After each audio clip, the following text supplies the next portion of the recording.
Hi, everybody. My name is Zach Weber. I'm a lecturer in the philosophy department here at the University of Otago, and I wanted to talk to you today about why you might want to study philosophy when you get here. I study philosophy. I'm still here, so I think it's pretty good, and I'd like to tell you why too. So philosophy starts with Socrates back in like 400 BC, and Socrates said, "Wisdom begins with wonder," because the word philosophy means love of wisdom. So Socrates said, how could we be wise? And he didn't tell you how to be wise, but he wanted to be wise. It's the love of wisdom.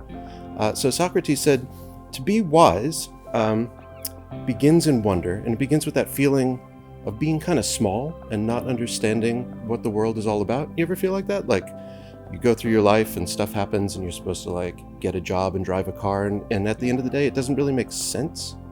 And Socrates was thinking, it doesn't really make sense. How could we figure it out? So Socrates said, to be wise, we want to understand where we are as best we can. He said, intelligibility leads to the better life. The more we can understand where we are, the better equipped we are to navigate it. Doesn't guarantee that we'll succeed, but it gives us the best chance of succeeding. So he said, intelligibility leads to a good life. So I just want to think for a minute, is Socrates right? Does intelligibility lead to a good life? So what is a good life? So let's think about that for a second, because that's what philosophers do. We ask these big, hard questions and then we think about them. What's a good life? Well, maybe it's making a lot of money. Maybe it's traveling. Maybe it's helping people. Maybe it's just being happy. But what's that?